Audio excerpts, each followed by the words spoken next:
하나님은 역설을 잘 사용하셔서 진리를 가르치십니다. 역설은 언뜻 보면 말이 맞지 않습니다. 반대되는 말들이 이렇게 딱 나오기 때문에 말이 되지 않습니다. 그렇기 때문에 이 역설은 우리의 관심을 끌고 더 깊이 묵상하게 되고 진리를 더 깊이 생각하게 됩니다. 그래서 하나님은 역설을 종종 사용하십니다. 오늘 우리가 만나는 역설은 약할 곧 그때가 강함이다 하는 이야기입니다. 오늘 그것을 한번 살펴보려고 합니다. 고린도 교회는 사도 바울이 세운 교회였습니다. 그러나 고린도 교인들은 교만해져서 사도 바울의 사도성을 의심했습니다. 그리고 무시했습니다.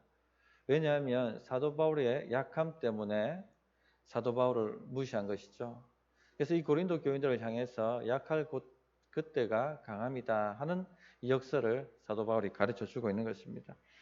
먼저 하나님의 복이 클수록 우리가 교만해질 수 있다, 교만해질 가능성도 커진다 하는 것을 알아야 하겠습니다. 다르게 말씀드리면 성공할수록 교만해집니다. 능력이 많을수록 교만해지고, 인정을 많이 받을수록 교만해지고, 칭찬을 많이 받을수록 교만해지게 되어 있습니다.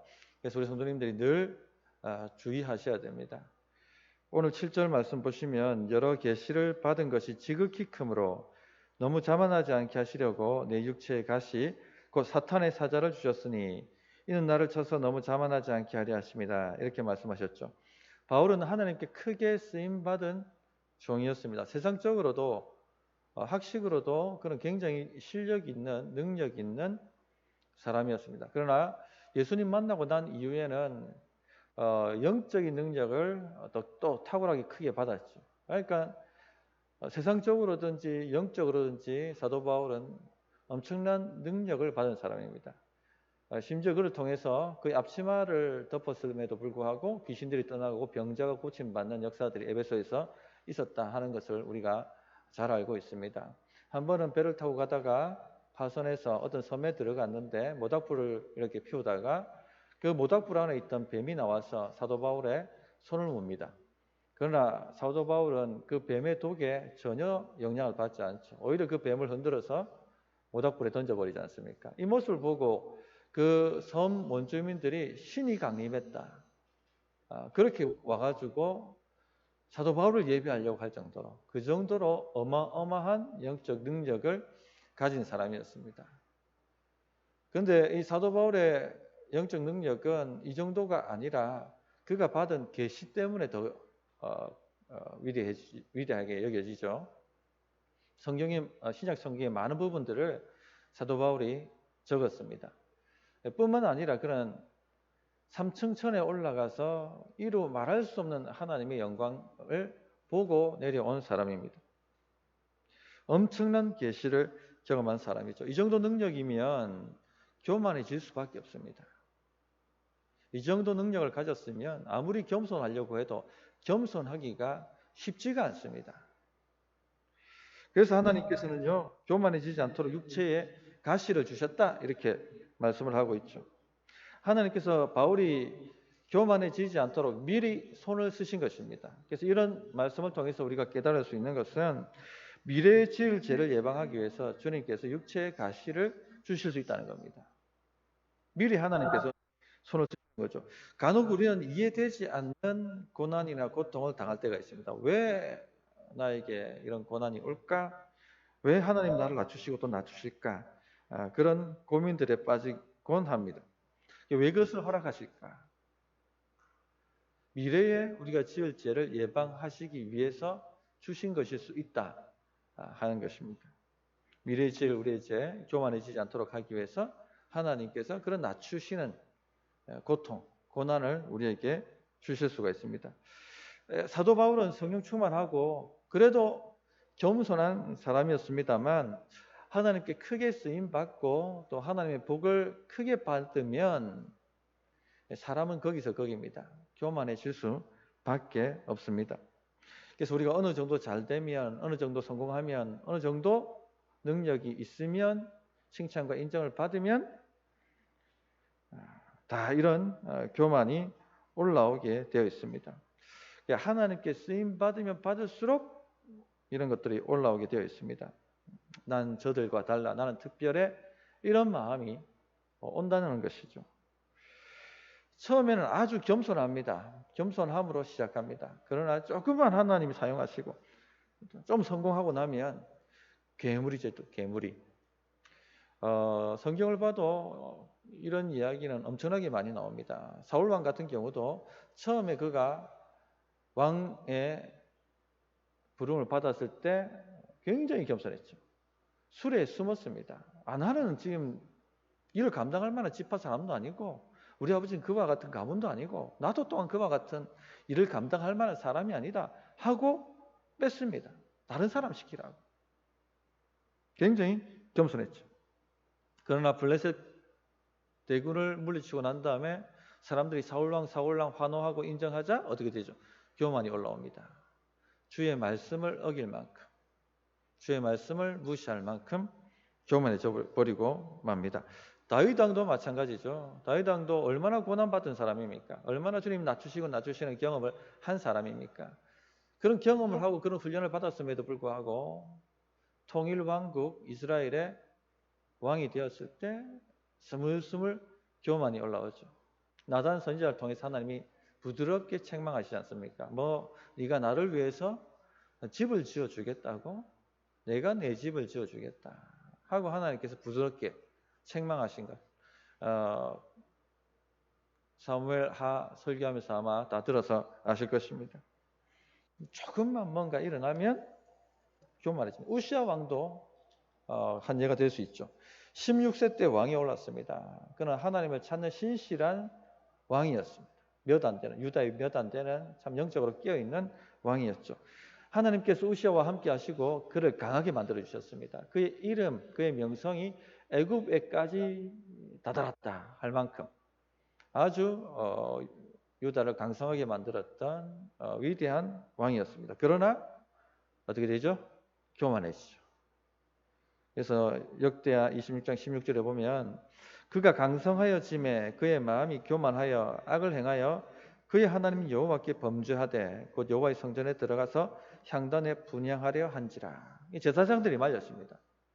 왕이요, 그건 왕이 할 일이 아니라 제사장이 할 일입니다. 하나님의 말씀에 오직 제사장만이 분향할 수 있습니다. 했더니 향로를 잡고 화를 내죠.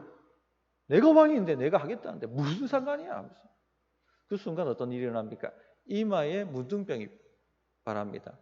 그때부터 그는 별궁에 거하게 되고 회복하지 못하게 되죠. 성도님들, 교만이라는 것이 참 무섭습니다. 어느 누구도 피해갈 수 없습니다. 여기에 저와 우리 여기 계신 여러분들 다 마찬가지입니다. 아무도 피해갈 수 없습니다. 직분을 처음 감당할 때 저도 마찬가지입니다. 두렵고 떨림으로 내가 이 일을 감당할 수 있는가? 그렇게 겸손하게 받들었습니다. 그러나 조심하지 않으면 다 경험이 다 있으시겠습니다만 곧 뭐가 올라옵니까? 교만이 올라옵니다. 나는 저들과 달라. 나는 특별 대우를 받으려고 하죠. 우리는 늘 십자가를 달려가야 됩니다. 십자가에 우리를 위해서 죽어주신 예수님을 바라보므로 우리가 얼마나 큰 죄인인가, 얼마나 큰 은혜를 받았는가, 감히 교만이 머리를 들지 못하도록 그렇게 만들어야 되는 것입니다. 결국 싸움의 마지막 최종 싸움은 누군지 아십니까? 마귀도 아니고 자기 자신과의 싸움이에요. 최대의 적은 사탄도 아니고 자기 자신입니다. 교만해지려고 하는 나 자신. 두 번째, 하나님께서 교만을 방지하시기 위해서 육체의 가시를 주실 수 있다 하는 것이죠. 7절을 보시면 너무 자만하지 않게 하시려고 내 육체의 가시 곧 사탄의 사자를 주셨으니 이는 나를 쳐서 너무 자만하지 않게 하려 하심이라.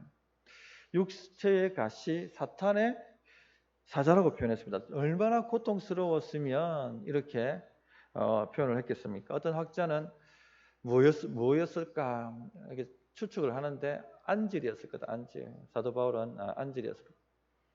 혹은 어떤 분들은 간질이었을 것이다. 이렇게 이야기를 합니다. 그러나 정확하게 뭐가 육체의 가시였는지는 모릅니다. 그런데 생각을 해보십시오. 설교하다가 거품 물고 넘어졌다고 생각해 보세요. 사도의 권위가 다 날아가 버리는 거죠. 설교자의 권위와 채통이 막 다 날아가는 거죠. 얼마나 낮추시는 모습이겠습니까? 막 복음을 막 능력 있게 전하다가 클라이막스에서 막 거품 물고 넘어졌다 생각해 보십시오. 혹은 오늘의 강사 바울 사도께서 말씀을 전해주시겠습니다 하고 나왔는데 눈에 진물이 질질 나고 눈도 제대로 뜨지 못하고 말씀을 전했다고 생각해 보십시오. 뭐 채통, 사도로서의 권위 무너지는 것이죠. 얼마나 고통스러웠겠습니까? 그래서 바울 사도가 이것을 3번 구했다고, 떠나가게 해달라고 3번 구했다고 지금 말씀하고 있죠. 8절, 이것이 내게서 떠나가게 하기 위하여 내가 3번 주께 간구하였다. 아마도 3번의 결정적인 고통스러운 때가 있었던 것 같습니다. 너무나도 그 고통스러워서 3번의 그 경험이 복음을 자유롭게 그것 때문에 증거할 수가 없었고 복음이 막혔을 것입니다. 엄청난 좌절과 실패를 맛보아야만 했습니다. 그래서 그 큰 고통 가운데 하나님 제발 좀 떠나가게 해달라고. 이것만 떠나가면 제가 복음을 능력 있게 전할 수 있겠는데 이것만 떠나가면 좀 주의 영광 가리지 않고 교회를 위해서 섬길 수 있겠는데 하나님 제발 이거 좀 떠나가게 해달라고 3번을 간절히 구했습니다. 성도님들, 혹 우리를 약하게 만드는 문제거리가 있다면 주님께 부르짖으십시오. 이것이 좀 떠나가게 해달라고 부르짖어야 합니다. 하나님께서는 우리의 기도를 들으십니다. 제가 몇 주 전에 부르짖는 기도에 관해서 설교를 했었습니다. 이스라엘 백성들 예를 들어서 설교를 했죠. 문제가 있으면, 우리 약하게 만드는 문제가 있으면 부르짖어야 합니다. 이스라엘 백성들 교만해지면 하나님께서 그 대적을 강성하게 만드셔서 낮추시죠. 약하게 만들어 버리십니다. 낮추십니다. 겸손하도록.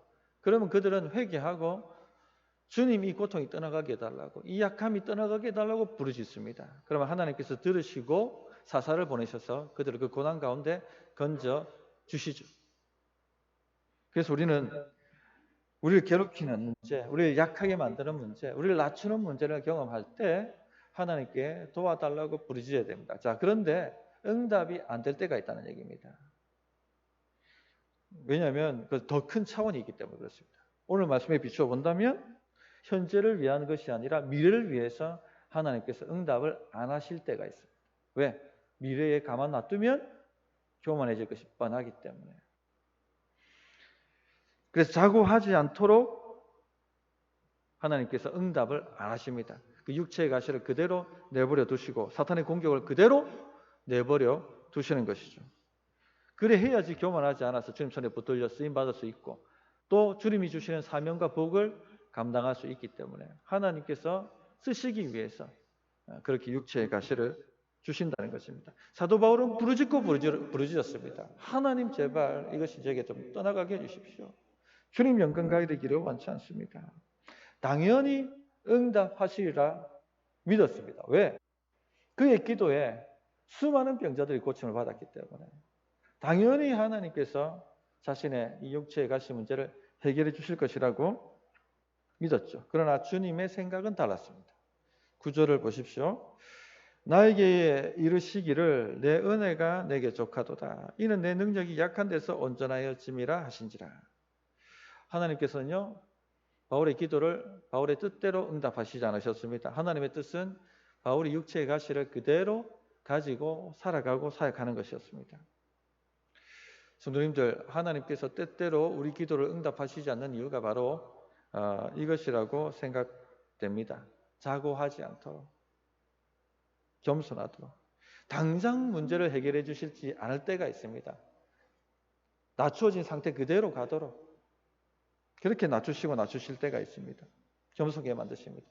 우리의 성품이 훈련되어지고 겸손으로 무장되어질 수 있도록 그렇게 훈련하시는 거죠. 다윗이 그랬지 않습니까? 다윗은 만만이요 사울은 천천히다. 어린 나이에 엄청난 성공을 경험했습니다. 10대 때 엄청난 성공을 경험했죠. 이렇게 되면 교만해질 수밖에 없습니다. 그렇기 때문에 하나님께서 바로 광야로 그를 보내셨고 그가 아무리 부르짖었음에도 불구하고 그를 거기서 쉽게 건져내시지 않으셨습니다. 단련하고 훈련하셨던 것이죠. 요셉도 마찬가지죠. 인생 밑바닥이라고 할 수 있는 노예 생활도 했고 그것보다 더 밑바닥이라고 할 수 있는 감옥에 들어가서 썩어야만 했었습니다. 자, 하나님께서 우리를 이렇게 하실 수 있다는 겁니다. 예. 겸손케 하시기 위해서, 우리가 교만해지는 것을 방지하시기 위해서 그렇게 하실 수가 있다 하는 것 아시면 좋겠고, 셋째, 우리의 약함을 인정하고 하나님을 더욱 의지해야 하겠습니다. 그러므로 그를 할 때 우리는 더욱 강해질 수가 있습니다. 사도 바울은 하나님의 응답을 듣고 난 후에 자기 약함에 대한 관점을 바꾸었습니다. 우리는 우리 약점을 감추려고 합니다. 특히 이 경북 사람들이 좀 오픈을 안 하는 것 같아요. 자기 약함에 대해서 오픈하려고 하지 않습니다. 강한 척을 하려고 합니다. 근데 진짜 강해지는 게 아닙니다. 그렇게 하는 게. 강한 척을 하는 것이죠. 그리고 모든 사람이 알죠. 모른 척 해줄 뿐이지. 하나님만이 우리를 실제로 강하게 만드실 수 있습니다. 그러려면요, 우리 약함을 인정하고 겸손히 하나님의 도우심을 구해야 합니다. 다시 한번 말씀드립니다. 강한 척 한다고 약점을 숨긴다고 강해지는 게 아닙니다. 의로워지는 것이 아닙니다. 높임을 받는 게 아닙니다. 하나님만이 우리를 강하게 만드실 수 있습니다. 그러려면요, 우리 약함을 인정하고 겸손히 하나님의 도우심을 구해야 하는 것입니다. 그럴 때 우리가 강해집니다. 그래서 우리 약점을 바라보는 우리의 관점을 완전히 바꾸셔야 됩니다. 이 관점이 바뀐 사도 바울은요, 그 약점을 이제 숨기려고 하지 않습니다. 오히려 나는 자랑한다 이렇게 얘기합니다. 자랑한다. 왜 자랑합니까? 그 약점 때문에 내가 겸손해지고 그 약점 때문에 하나님을 더 붙들려고 하게 되고 그러므로 하나님의 능력이 내게 머물러 하나님의 강하심이 드러나기 때문에 10절 그러므로 내가 그리스도를 위하여 약한 것들과 능욕과 궁핍과 박해와 공고를 기뻐하노니 이는 내가 약할 그때에 강함이라. 역설이죠. 드와이트 무디를 잘 아실 것입니다. 19세기 위대한 세계적 전도자였습니다. 빌리 그레함의 만막을 만큼. 그런데 이 무디는요, 부친이 어릴 때 일찍 돌아갔습니다. 그리고 돌아갈 때 그냥 돌아간 게 아니라 막대한 빚을 남기고 돌아갔습니다. 어릴 때 제대로 교육을 받지 못했습니다. 한마디로 가방끈이 짧습니다. 구두수성공으로 일했고 그러다 주일학교에서 복음을 듣고 회심하고 그리고 막 전도하는데 열심을 낸 사람이었죠. 그러다가 그가 청년 때에는 전도자의 사명을 받게 됩니다. 수많은 사람을 전도하게 되죠. 그런데 비판을만 하는 사람들이 꼭 있습니다. 무디한테 그런 얘기를 했죠. 무디, 당신은 잠잠하고 말하지 않는 게 하나님께 영광되는 겁니다. 당신 말할 때마다 다 문법이 틀려요. 말하지 마세요. 신문 기자도 막 그때 인터뷰할 때 그렇게 비판을 했다고 하죠. 무디는 자신의 약점을 숨기려고 하지 않았습니다. 인정합니다. 저는 많은 것이 부족합니다. 저는 실력이 모자랍니다. 저는 많은 실수를 합니다. 말할 때마다. 그렇게 자신의 약점을 인정하죠. 그러나 저는 최선을 다해서 하나님이 제게 주신 사명을 다하려고 달려가고 있습니다. 그러면서 비판하는 사람들을 지그시 응시하면서 그렇게 대꾸했다고 하죠. 친구야, 당신은 충분한 문법적 소양을 갖고 있고 저보다도 더 탁월한 능력을 가지고 있습니다. 그런데 주를 위해서 무엇하고 계십니까? 하고 그렇게 반문을 했다고 하죠. 하나님은 유창하게 세련되게 말 잘하는 사람을 사용하시지 않으셨습니다. 문법이 다 틀린, 말할 때마다 엉뚱한 말하는 D.L. 무디를 사용하셨습니다. 자기 약점을 인정하고 겸손히 하나님의 능력을 붙드는 사람, 하나님께서 그런 사람을 강하게 사용하신다는 것입니다. 성도님들, 그러므로 약점을 감추려고 하지 마십시오. 감춘다고 감춰집니까? 그것이? 감춘다고 강하게 됩니까? 강한 척을 할 뿐이죠. 진짜 강하게 되고 싶으시다면 오픈하십시오. 약점을 오픈하고 겸손하게 하나님의 능력을 구하십시오.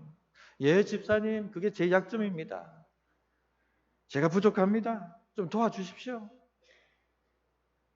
이것이 우리를 강하게 만듭니다.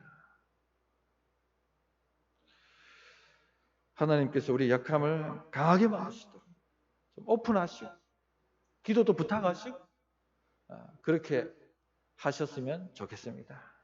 찬양하고 기도하도록 하겠습니다.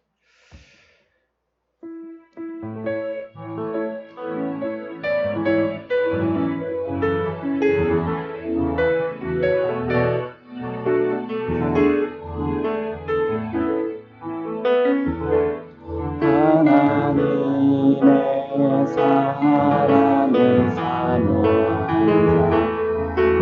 하나님의 평안을 바라보는 자 너의 모든 것 창조하신 우리 주님이 너를 얼마나 사랑하시는지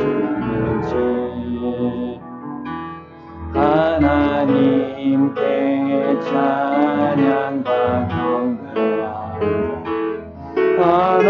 하나님의 선하심을 닮아가는 자 너의 모든 것 창조하신 우리 주님 너를 찬양하자